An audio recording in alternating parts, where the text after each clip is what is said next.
five-time UFC champion and a Hall of Famer. He will take on Gabriel Gonzaga on August 25th in Las Vegas. Randy, the natural Couture, is my guest. Randy, nice to have you on the show. How are you? Good, Jim. How are you? Really good, thank you. All right, go back to your win over Tim Sylvia first for the UFC heavyweight title. Coming in, you gave up 7 inches, 43 pounds, 13 years. That said, what were you thinking when you nearly put him to sleep 15 seconds into the fight? Well, I think I was as shocked as everybody else in the arena when he went down from that first punch, and kind of took me a second to realize what had happened and kind of jump on him. And I'm actually kind of glad the fight didn't end right there. It kind of, answered a lot of questions about me and my age and being able to go 5 rounds and dominate all 5 rounds. So it was a great night. It did go the full 5 rounds, so you got that work in and you made your point. But the first 15 seconds, that first shot, it set the tone for the whole thing, didn't it? Absolutely. I don't think Tim from that point on knew whether I was going to throw punch or change levels and try and take him down. So it definitely kept him off balance. Now, you've had some big moments, and you've been in some big fights where maybe you were not expected to win, whether it was Belfort or Liddell or Ortiz. When you look at this win, where would you rank that as compared to some of the other wins you've had?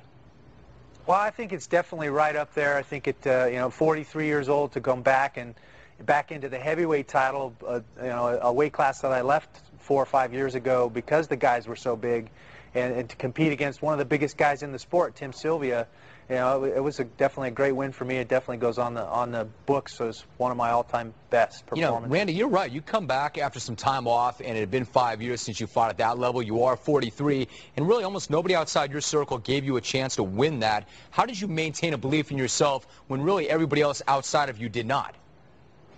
Well, I think fights like so many of them come down to styles, and I thought that I just matched up very well against Tim. I think, the size being what it was, I knew I had to try and find a way to put him on the ground. I was confident that I could do that. I had to find a way to neutralize his strength, which is his striking. He's 6'8" with very, very long arms, and he's very aggressive in the standing position. And I managed to come up with a game plan that worked. And just you go out there in a fight, you never really know what's going to happen, but it was definitely a good night. And that game plan had to include that cut kick followed by a punch. You had to know that was going to be there, right? Yeah, I definitely looked at the tape and kind of watched how Tim threw his jab, and he puts a lot of weight on his front leg, and worked on that combination the whole camp, and it was the first thing I wanted to throw when I stepped in there, and it worked perfectly. Randy, talk about Gabriel Gonzaga, who you've got coming up right now. His last time out, he looked really, really good against Mirko Krokop. In fact, you called that. You thought going into that fight that he would win it. What did you know about that fight coming in? Well, Mirko's a devastating striker, but in the realm of mixed martial arts, you have to be good at a lot of other things, and I still saw some holes in his game. Gabriel's a very well-rounded fighter and known as a ground fighter, so I expected that Gabriel was going to come out, try to be aggressive and time Mirko and find a way to put him on the ground and make his life pretty tough on the ground, which is exactly what was happening when they got stood up. I don't think anybody expected Gabriel Gonzaga to kick Mirko in the head and knock him out, myself included.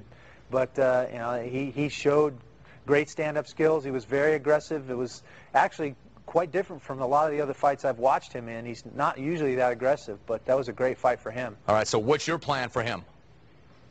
I think I have to go out and establish my own tempo, find a way to run him to the fence, use some dirty boxing tactics, some Greco skills, some wrestling, and make him pummel and make him work real hard in that clinch range. And I think push the tempo of the fight. He's a bigger guy.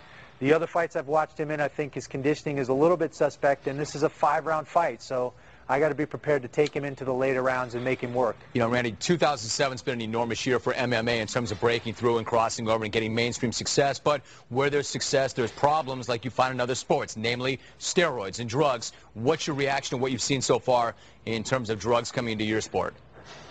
Well, we've been being tested and regulated in that regard since 2001 by the commissions, and we've always run towards regulation.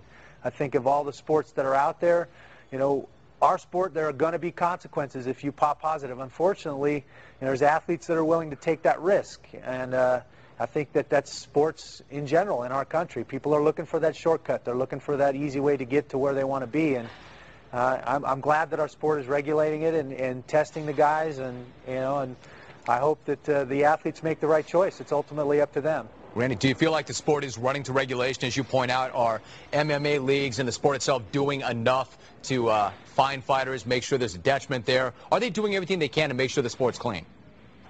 Well, I think more than any other sport, we're definitely stepping up and setting a precedence. And You know, could there be harsher penalties? I think you're going to see harsher penalties. I think you're going to see